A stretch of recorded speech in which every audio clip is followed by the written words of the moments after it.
Here we go. Okay. It's called Sarah's Story. Of course, I'm going to love reading this book.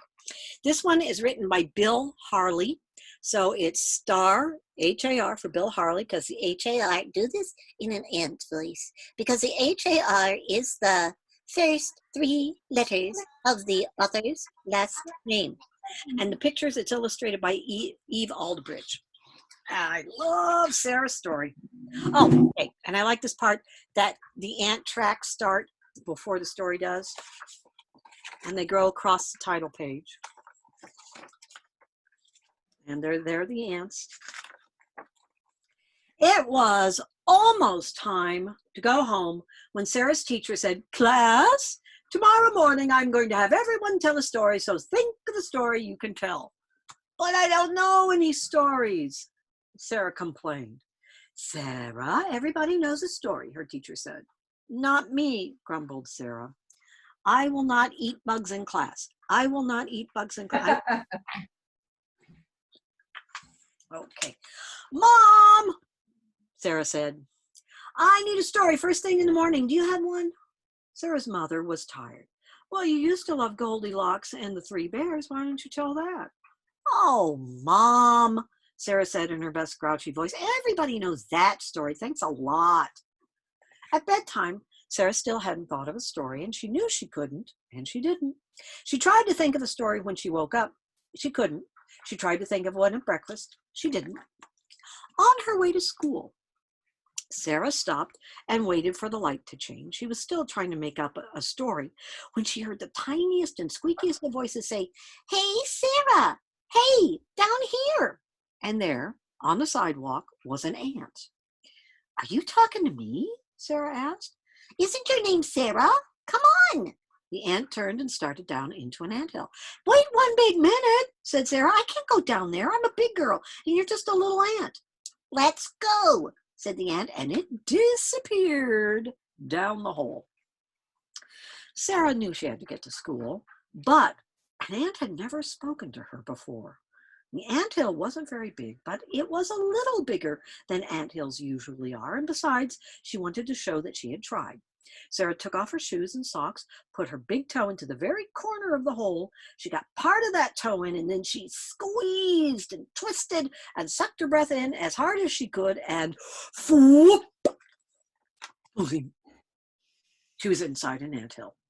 There were thousands of ants swarming around, mumbling, bibbing. She didn't know what they were saying, but then she wasn't an ant.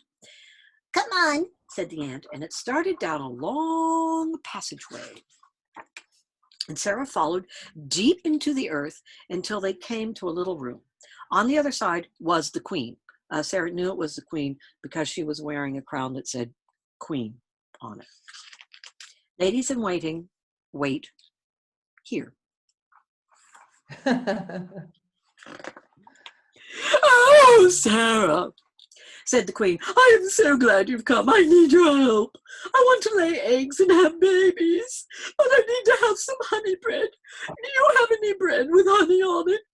"No," said Sarah, "but I do have a peanut butter sandwich in my bag." "No, no, that won't do. It has to be honey bread. Can you get me some?" "Oh, I'm really sorry," said Sarah, "but I'm late for school." "Oh, Sarah," wailed the queen, "you've got to help me." "Oh, all right," said Sarah. "I'll see what I can do." "All right, hurry up," sniffed the queen. Sarah turned and ran. She squeezed her way out of the anthill and pulled herself back up onto the sidewalk right next to her socks and shoes. "Where am I going to get some honey?" Sarah said. And as she thought about it, a bee buzzed around her head. "Hey, Sarah, climb on." "Wait one big minute. I can't climb on you," said Sarah. "I'm a big girl and you're just a little bee." "Climb on," the bee ordered. "This is ridiculous," muttered Sarah. But she put one leg on one side of the bee and one leg on the other, and the bee took off. It zoomed across the street, right by the school, over the field, and headed straight to a huge beehive high up in a tree. "Oh no!" Sarah screeched, and whoomp! They were inside the beehive.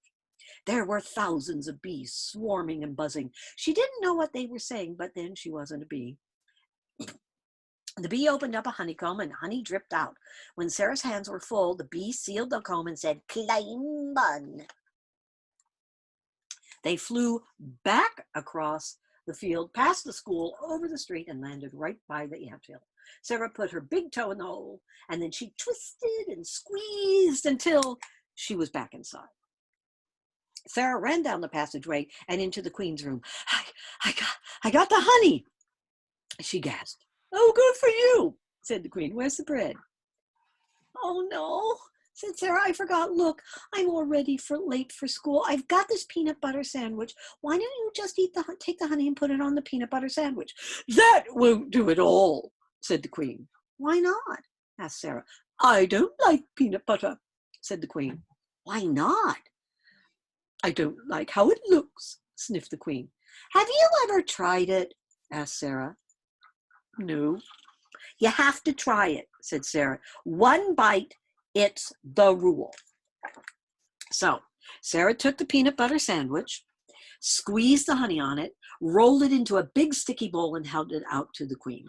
"Yuck," said the queen, but she took one bite.